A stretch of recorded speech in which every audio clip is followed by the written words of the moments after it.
Welcome to Creative Guitar, Creative Fundamentals, Modes.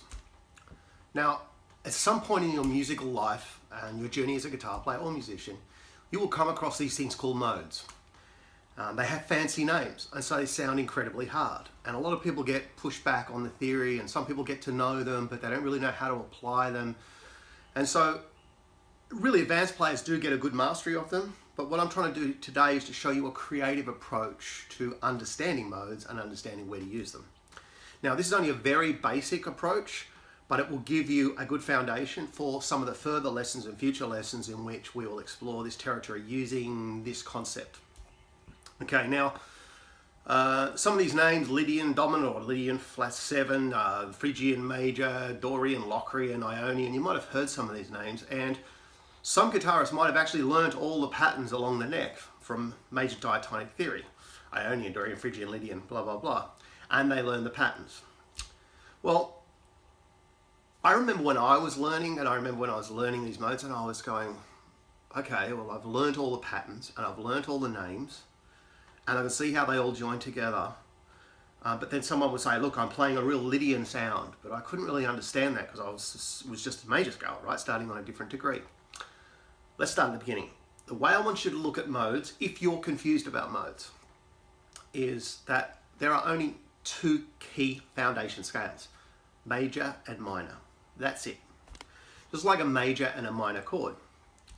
Now, to those major and minor chords, we can add different flavorings, right? So the way I want you to look at modes is much like this and this. They are spices. They are things to spice up the sound of the bass foundation scale, or chord in a chord manner, but we're talking primarily about modes. Now, if we can think about a salty and a sweet being major and minor, everything, all the other modes that go alongside that actually are different flavors or variations on this salt and sweet.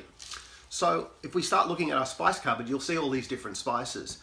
And they have slightly different flavors, and when you mix them together in a soup or in some sort of cooking, you will enhance those by those flavors. Now, the important thing about these modes is you can apply modes over standard chords and different flavors to bring out an essence of a chord, even if it's not implying it in the chord. And if that sounds confusing, don't worry about it. Think about two scales, major, minor, and the spice rack.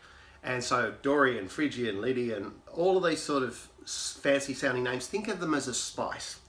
And as we start to get to apply them in a really simple way, I'm going to show you how we can reverse engineer by adding some spice and then figuring out what it is later, rather than trying to figure it all out up front, remember all these modes, and then try and remember what they sound like and trying to figure out how we apply it. See, I think the linear approach of learning this way, of learning all this stuff and then trying to figure out how it relates, is actually contrary to what we started guitar for in the first place, which is sound and hearing. And some of my greatest players that I've played with, from George Lynch to Phil Emanuel, aren't theory heads, they got great ears. So let's focus on this. The spice rack is the modes. We're going to apply in this next lesson a useful technique in just doing something very simple, and then we're going to reverse engineer it and figure out how it's adding this spice and why it's making this sound. So if you know your major or melodic or harmonic minor modal theory, think of them as spices, and then we'll take it from there. Thanks for coming.